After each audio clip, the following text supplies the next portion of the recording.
손잡고 인사할 때만 웃지 마시고 있다고 끝나고 나도 서로 좀 많이 웃으시길 바랍니다.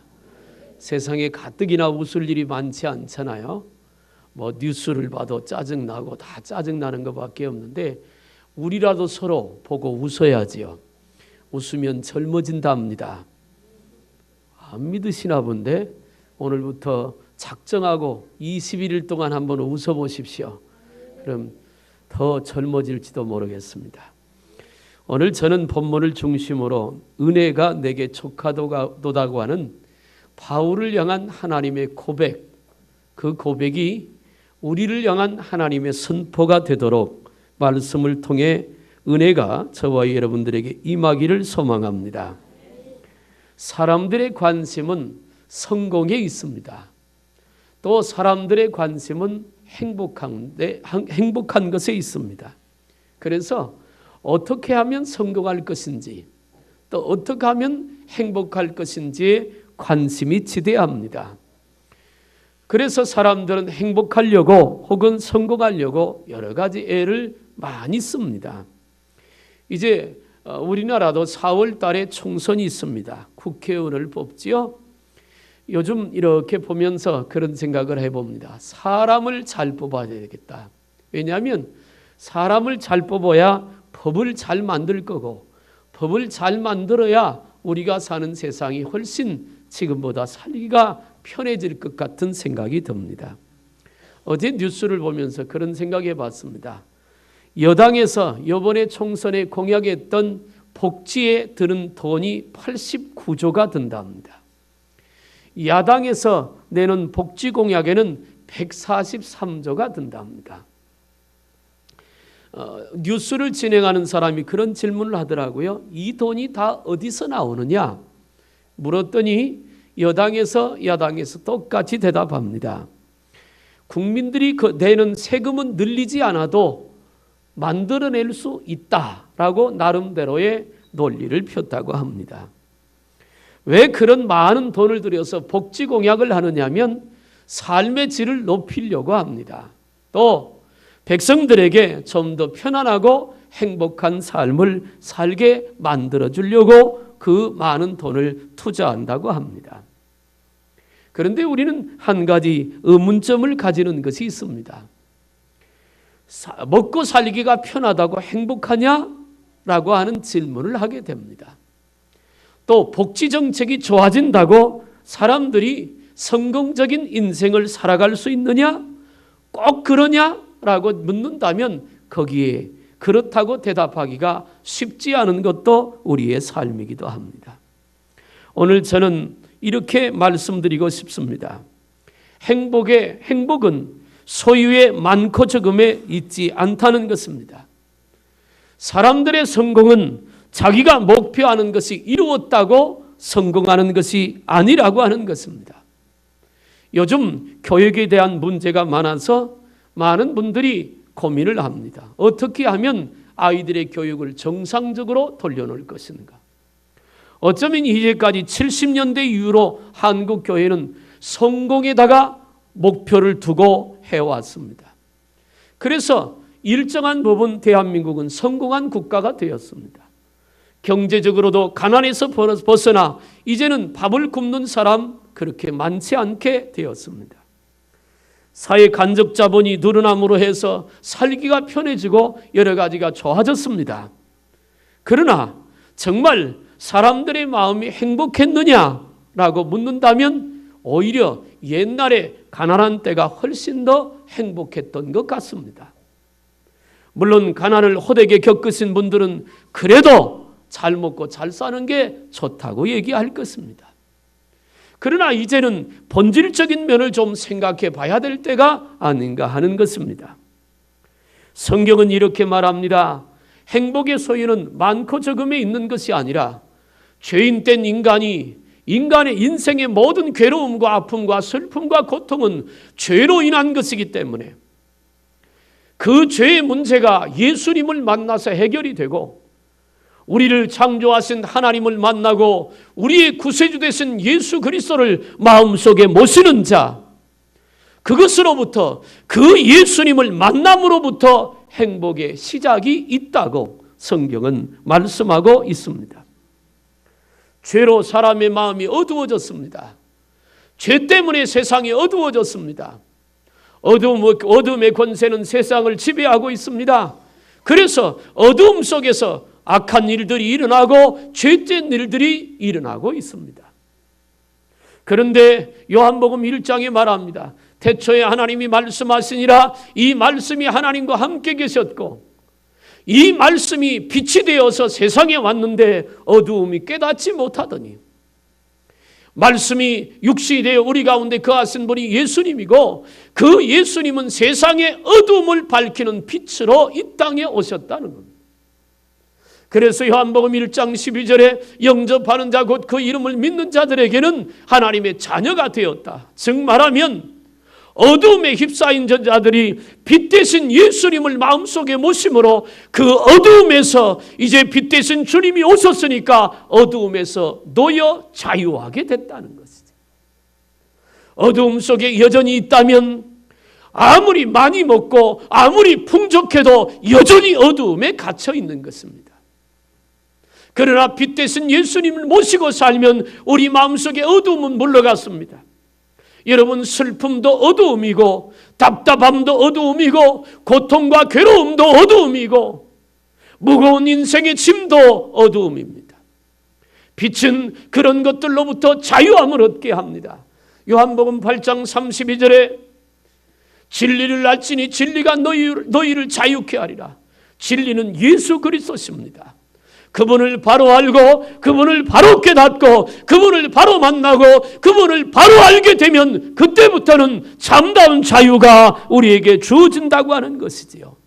사랑하는 여러분, 오늘 또 하나님의 말씀을 통해서 예수를 만나길 바랍니다. 예수를 깨닫길 바랍니다. 예수를 바로 알게 되길 바랍니다. 그러면 자유하게 됩니다. 어떤 사람은 가난해도 행복한 사람이 있고 어떤 사람은 몸이 아파도 병에 걸려 고통 중에 있으면서도 감사가 있는 사람이 있는가 하면 살만하고 견딜만하고 이길만하고 건강한 육체를 가지고 있는데도 불구하고 원망하고 불평하며 사는 안타까운 사람도 있습니다. 저는 오늘 은혜에 대한 말씀을 드리려고 합니다. 사도 바울은 하나님께 부름받았습니다. 그는 대단한 사람이었습니다. 당시 로마가 전 세계를 지배할 때 사도 바울은 태어나면서부터 로마 시민권을 가지고 있었습니다. 시민권을 가지고 있다는 말은 로마의 귀족이라고 하는 것입니다. 나중에 바울이 예수님을 만나 은혜를 받았습니다. 그리고 그가 율법의 사도에서 복음의 사도로 바뀌었습니다. 그런 이후에 그가 율법을 배반하고 예수의 복음을 전했다고 잡혔습니다. 헤롯 왕이 바울을 불러다가 재판을 합니다. 그때 사도 바울이 내민 것이 뭐냐면 나는 로마의 시민권이니까 분봉왕인 헤롯 왕은 나를 재판할 권한이 없습니다. 그래서 바울이 그 말을 했더니 헤롯 왕도 바울을 재판할 권한이 없습니다. 그래서 그를 로마의 본국으로 호송하게 되는 그런 일이 일어납니다. 그것은 뭘 말하느냐 하면 사도 바울의 장래가 보장되어 있다는 말입니다. 그리고 그는 가마리엘 문화에서 공부한 자입니다. 오늘날로 말하면 최고의 학부인 서울대학 이상을 졸업한 실력자입니다. 지금으로 말하면 학력을 따진다면 그는 박사학위를 적어도 5개 내지 6개를 소유한 실력자입니다. 최고의 명문 학교를 나온 사람입니다. 그는 군사를 움직일 수 있는 정치력도 갖고 있었습니다. 미래가 보장된 젊은입니다. 성격은 대쪽 같습니다. 불의와 타협하지 않는 무서운 성격을 가지고 있는 그런 사람이기도 합니다. 부족한 것이 없는 사람입니다. 모자란 것이 없는 사람입니다. 그런데 그를 하나님께서 쓰시려고 선택하셨습니다. 그날도 다메섹으로 예수 믿는 사람들이 있다는 소식을 듣고 잡으러 군사를 동원해서 가는 길에 다메섹 도상에서 부활하신 주님을 만납니다. 말을 타고 군사들과 하는데 갑자기 하늘로부터 강한 빛이 바울에게 내려지었고 쓰러졌습니다. 그때 바울에게만 음성이 들려옵니다. 사울아, 사울아, 왜 내가 나를 핍박하느냐? 엎드려 쓰러진 사울이 말합니다. 주여 누시오니이까. 주님으로부터 음성이 들려옵니다. 내가 핍박하는 예수니라. 그리고는 바울이 앞을 보지 못합니다. 사울이었습니다. 앞을 보지 못합니다. 깜깜합니다. 직가에 가서 앞을 보지 못하고 그러고 있을 때 아나니아라고 하는 선지자에게 하나님의 음성이 들립니다. 너는 직가로 가서 사울을 만나라. 앞을 보지 못한다. 내가 그를 택한 그릇으로 세웠도다. 가서 안수하여 눈을 뜨게 하라. 그래서 아나니아가 직가에 내려가니 사울이라고 하는 청년이 앞을 보지 못하고 있습니다. 그에게 안수했더니 눈에서 비늘 같은 것이 떨어졌더라. 그리고 나서 이 사울이라고 하는 청년이 바울로 바뀌게 됩니다. 큰 자여서 큰 자, 사울이라고 하는 말은 큰 자고 바울이라고 하는 말은 작은 자입니다. 큰 자가 작은 자가 되었습니다. 하나님의 종이 되었습니다. 이때부터 바울은 하나님의 복음을 위하여 그의 일생을 하나님 앞에 바치게 됩니다. 사울을 추종하던 젊은 사람이 40명이 있었는데 그가 예수를 만나고 율법을 배반하자 그 40명이 결사대를 조직합니다.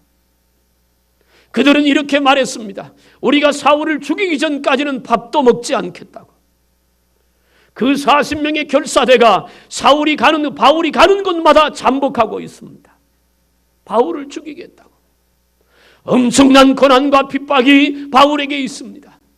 40에 한 번 감한매를 여러 번 맞았습니다.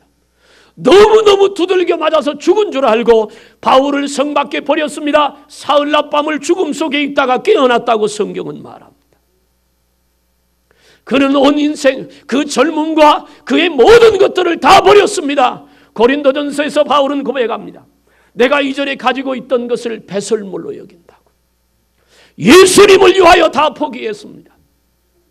그의 배경도 포기했습니다. 로마 시민권도 포기했습니다. 그의 정치력도 군사력도 다 포기했습니다. 그리고 그는 또 말합니다. 나는 날마다 죽노라. 예수를 위하여 자기가 죽었습니다. 자기가 나타날까봐, 자기가 드러날까봐, 자기의 똑똑한 것, 배운 학식이 드러날까봐, 자기가 가지고 있는 세상 것이 드러날까봐 그는 날마다 죽는다고 자기를 쳐서 복종시켰습니다.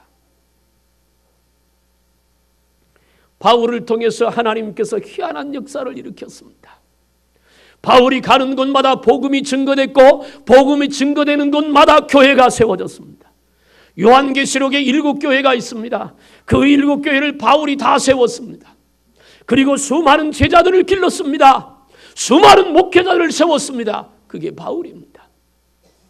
심지어는 바울이 지나갈 때 불치병 환자들을 길가에 누워놓으면 바울이 지나가다가 바울의 그림자만 닿아도 병자들이 일어났고, 바울이 쓰던 손수건 갖다가 귀신 들린 자 머리에 얹혀놓으면 귀신이 떠나가고, 중풍병이 고쳐지고 기적이 일어납니다. 엄청난 사람이죠. 신약, 우리가 가지고 있는 신약 29권 중에 14권을 바울이 기록했습니다. 하나님께서 바울을 위대하게 썼습니다. 대단한 사람입니다. 바울이 아니었으면 오늘 우리가 복음을 받을 수가 없었을 겁니다. 바울의 가장 큰 소망이 하나 있었는데 로마에 가서 복음을 증거하는 것이었습니다. 왜냐하면 그는 로마의 시민권을 가지고 있고 당대 전 세계를 로마가 지배하고 있었기 때문에 바울의 소원 속에 하나, 기도 제목 중에 하나는 로마에 가서 복음을 전하면 전 세계의 복음이 가장 빨리 전해질 것 같은 확신이 있었어요. 그래서 늘 기도합니다. 하나님, 로마에 가서 복음을 증거하게 하옵소서. 소아시아 지역에 3번에 걸쳐 전도 여행을 다니면서 소아시아 쪽에 7개 교회를 세우고 복음을 전했습니다. 그리고 마지막 3차 전도 여행을 마치고 예루살렘에 들어올 때 사도행전 20장에서 성령이 충만하여 예언하는 사람들이 사도 바울을 붙들고 말합니다. 당신은 이제 예루살렘에 들어가면 환난과 결박이 기다리고 있고 다시는 풀려나올지 못합니다. 그 예언을 듣고 바울은 말합니다. 나도 안다. 유명한 말을 합니다. 사도행전 20장 20절에 나의 달려갈 길과 주 예수께 받은 사명 곧 이 사명을 감당하면은 나의 생명을 조금도 귀한 것으로 여기지 아니하노라. 그리고 밀레도에서 에베소 교회 장로들을 청해놓고 고별 설교를 합니다. 나는 이제 들어가면 잡혀서 당신들의 얼굴을 다시는 볼 수 없을 것입니다.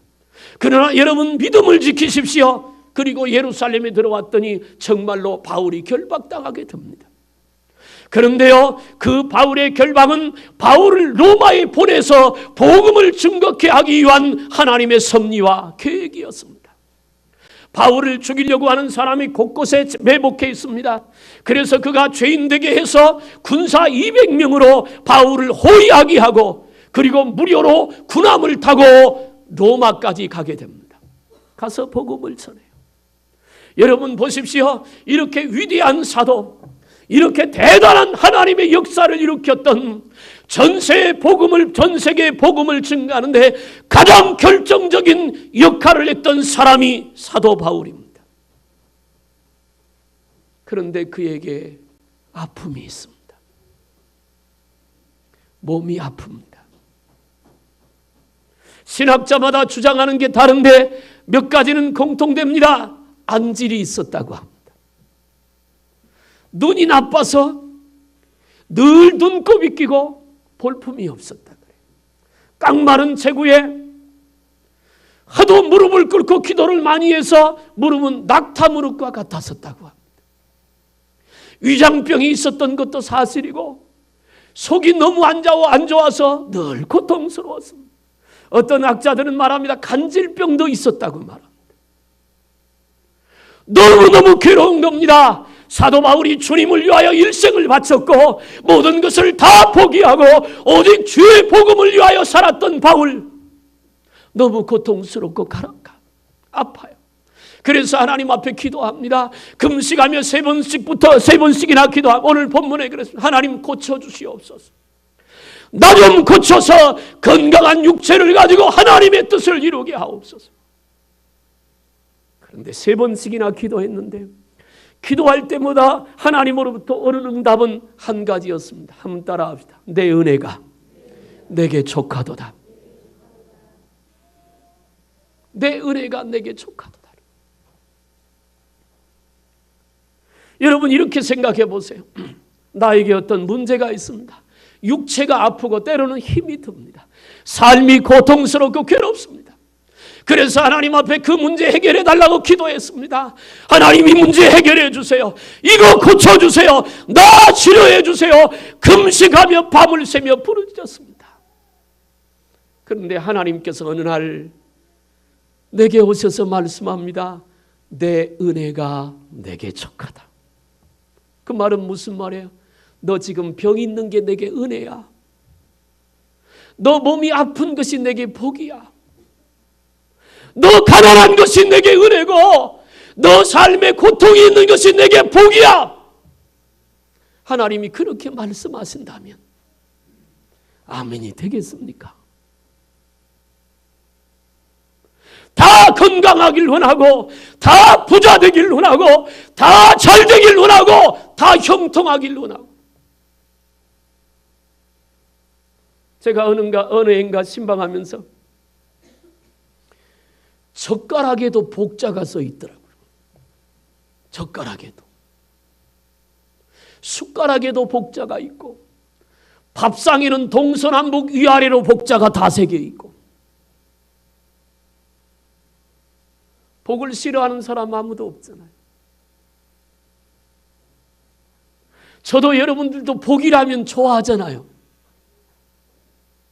아멘 안 하고 앉아 있어도 다 그런 줄 압니다. 다 좋아요. 형통한 거 좋아하고 예수님이 내 십자가 가지고 나를 쫓아올 것이니라 말할 때는 아멘이 안 되는데 내가 들어가도 복이 되고 나가도 복이 되리라 할렐루야 하지. 그것이 우리의 소망이기도 합니다. 그런데 사도 바울이 기도했을 때 하나님 말합니다. 내 은혜가 내게 복이다. 너는 병이 있는 게 너에게 복이야.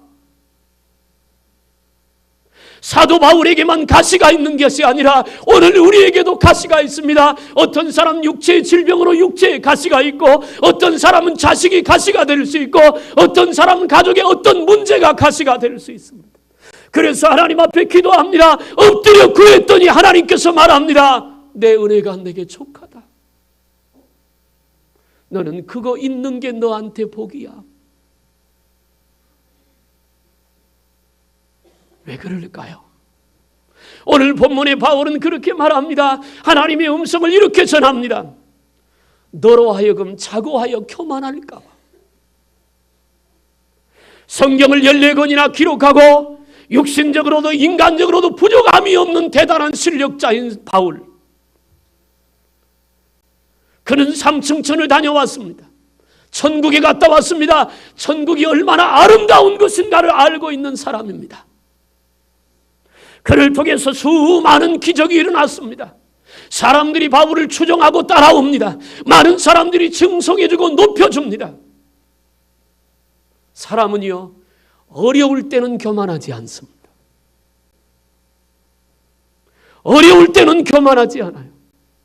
잘 될 때 교만합니다.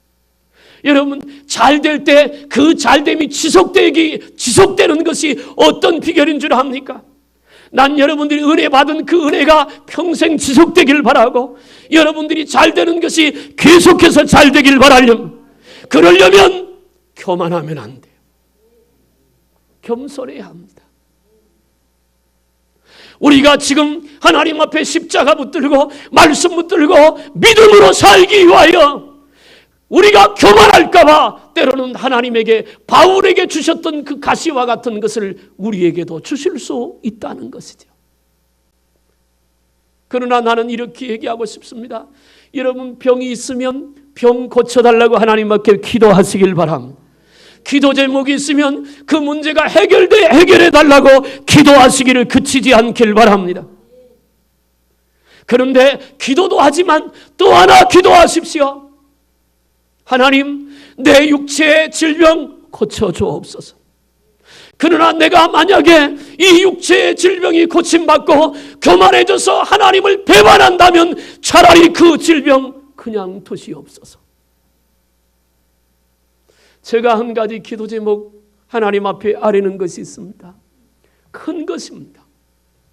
하나님, 이걸 좀 허락해 주옵소서. 지금 몇 달째 기도하고 있는 제목이 하나 있습니다. 이루어 달라고. 그런데 그게 이루어지면 저는 좀 너무너무 좋을 것 같아요. 그런데 기도 마칠 무렵에 가로 열고 한마디 더 합니다. 그것이 우리 교회에 필요하거든 허락해 주시고, 그것 때문에 어려움이 있을 것 같으면 아예 막아 주옵소서. 이대로도 좋사오니. 사도 바울을 향한 하나님의 사랑이 오늘 본문에서 그렇게 증거되는 겁니다. 너는 아프지, 힘들지, 그렇지만 그것은 내가 너를 사랑하는 하나의 방편이라고. 사랑하는 여러분, 하나님의 은혜가 있고 하나님의 은혜를 깨달은 성도는 감사합니다. 시편 117편에 짧은 성경 구절이지만 1절부터 4절인가 5절까지밖에 되어 있지 않아요. 성경 중에 가장 짧은 구절인데 그 구절 속에 감사라고 되어 있습니다. 고난이 와도 감사하고, 핍박이 와도 감사하고, 가진 것 없어도 감사하고, 육체의 질병이 와도 감사할 수 있는 그런 믿음이 되기를 바랍니다. 이것이 은혜입니다. 사도 바울은 그 은혜를 깨달았습니다. 자기 몸에 있는 가시가 하나님의 뜻이고, 그것 때문에 내가 더 엎드릴 수 있고, 그것 때문에 하나님을 의지할 수밖에 없어서 바울은 그것 때문에 감사하다고.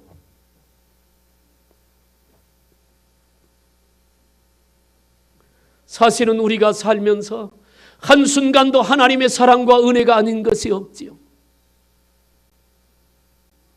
한순간도 그런 게 없습니다. 모든 것이 하나님의 은혜요, 하나님의 사랑이고, 하나님의 돌보심이고, 하나님의 베풀어 주심입니다. 이걸 깨닫고 나니까 사도 바울이 말한 거예요. 내 은혜가 내게 족하다. 하나님의 그 음성에 아멘 되는 거예요. 여러분, 지금의 고난에 감사할 수 있으면 그 고난은 머지않아 금방 해결될 줄로 믿습니다. 지금의 여러분 육체의 질병에 감사할 수 있다면 그 질병의 문제도 조만간에 극복할 수 있도록 하나님이 은혜를 주실 것입니다. 여러분의 인생의 짐이 너무 무거워서 비틀거립니까? 그 상황에 대해서 진정으로 감사할 수 있다면 그 무거운 짐은 주님 앞에 내려지게 될 것입니다. 혼자 고민하고 며칠 밤을 지새우면서 눈물로 가슴을 치더라도 해결되지 않은 문제들 우리가 살다 보면 있지요. 그런데 여러분, 살아계신 하나님은 우리가 그 무거운 짐을 지고 혼자 붙들고 비틀거리고 한숨 지으며 원망하고 불평하고 살기를 원하시는 것이 아니라 우리가 잘 아는 마태복음 11장 28절처럼 수고하고 무거운 짐진 자가 다 내게로 오라 내가 너희를 쉬게 하리라. 주님은 그 짐을 가져다가 십자가 아래 놓고 주님으로부터 위로와 은혜의 쉼을 얻도록 살아가는 은혜로운 성도가 되라고 말씀하시는 겁니다. 정말 우리 속에 주님의 은혜가 있다면 내가 겪는 아픔과 내가 겪는 시련과 무거운 짐 감사함으로 주님 앞에 내려놓을 수 있습니다. 고난이 없는 것이 복이 아니라 고난을 이길 수 있다는 게 감사한 것이고, 핍박이 없는 것이 감사한 것이 아니라 핍박을 인내할 수 있다는 게 감사한 것이고, 육신의 질거가 없는 것이 감사한 것이 아니라 육신의 질거도 감사함으로 받을 수 있다는 게 그게 은혜라고 하는 것이죠. 때로는 우리가 약하기 때문에 그것이 하나님 앞에 능력이 되기도 합니다. 저는 저 자신을 돌아볼 때 목사로서 많이 부족하다고 늘 생각합니다. 오늘 밑에서 성경부를 하고 마쳤는데 주일학교 예배가 마침 끝나서 아이들이 밑에 난로 이렇게 한 20명이 둘러서 있더라고요. 그 아이 이름을 모르겠는데 우리 주일학교 여학생 중에 키가 제일 크네. 에? 수빈이? 아마 걔가 제일 클 거예요. 절 보더니 그럽디다. 목사님은 항상 봐도 멋지십니다.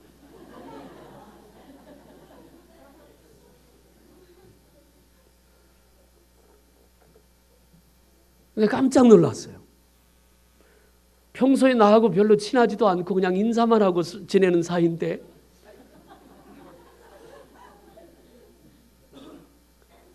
그래서 내가 그래서 고맙다고, 그렇게 봐줘서 고맙다고. 그리고 거기다 또 한마디 했습니다. 너 참 잘했다고. 아니, 제가 그런 소리를 해서 그런 것이 아니라 그런 표현을 어린아이가 할 수 있다는 것이 참 대단한 겁니다. 기분 나쁘지 않더라고요. 저는 제가 아무리 봐도 목사가 될 만한 자격이 없는 사람입니다. 겉은 멀쩡해도 한의원에 가서 진맥하면 영양실조인 사람이고, 이 얼굴에 무슨 영양실조예요? 진단이 그렇게 나옵니다. 어려서 너무 못 먹어서 그렇다고. 제가 그러잖아요. 키가 더 클 수 있는데 제 가슴둘레가 105고 목이 이게 105입니다. 목하고 어깨만 벌어졌습니다. 지게질을 해서 눌려가지고 못 컸습니다. 아침에 어려서 앞에서 일어나서 보면 앞에도 산이고 뒤에도 산이고 옆에도 산이고 하늘만 보입니다. 그런 아주 시골에서 자란 그런 아이입니다. 그런데 여기까지 오게 된 것이 하나님의 은혜입니다. 저는요, 제 육체, 저 몸에도 병이 있습니다. 무슨 병이 있냐고요? 많습니다. 종합병원입니다. 눈에는 녹내장이 있습니다. 그것도 상당히 진행이 돼서 매일같이 약을 넣고 있습니다. 위장병이 심해서 위장병을 안 먹으면 너무 견디기가 어려울 정도, 위장병도 심합니다. 류마티스 관절염도 있습니다. 멀쩡해 보이는데 신경을 쓰고 힘들면 마디마다 붉게 부어오릅니다. 그런데 병원에 가서 피검사를 하고 검사를 하면 이유를 모르겠습니다. 나오질 않습니다. 그런데 현상은 그렇습니다. 멀쩡해 보이는데 그렇습니다.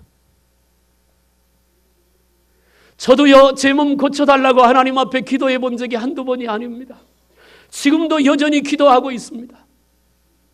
저는 사도 바울과 같이 위대한 사람도 아니고 그렇게 멋있는 하나님의 일을 할 만한 능력이 있는 사람도 아니지만, 그러나 오늘 본문의 바울의 고백을 조금은 이해할 것 같습니다. 제가 저 자신을 압니다. 물론 주님보다 나는 나를 정확히 모르지만, 그렇지만 압니다. 저도요, 어깨 우쭐하고 싶고 남들 앞에 앞서고 싶고 합니다. 제가요, 총회에서 일하자고 하는 것 하지 않고, 부흥사 연수에 들어가지 않고, 아산시 연합회에서 나와서 일도 좀 하자고 하는 거 하지 않고 그냥 잠잠히 하는 이유가 있습니다. 저는 무엇을 하면 그쪽에 푹 빠지는 스타일이라 한번 빠지면 저도 해장하지요. 그럴 나이도 됐고 그럴 위치도 됐습니다. 그런데 나는 그런 것이 이전에 이미 다 겪어봤고, 그것이 나를 하나님 앞에 바로 서지 못하게 하는, 때로는 교만한 마음을 준다고 하는 사실을 압니다. 제 안에는 그래서 불만이 많습니다. 당신도 나가서 연합회장도 하고 당신도 나가서 부흥사도 하고 그러지 왜 그러냐고. 제가 웃지요. 사랑하는 여러분, 누구든지 다 욕심이 있습니다. 누구든지 다 꿈이 있습니다. 그리고 누구든지 아픔은 다 갖고 있습니다.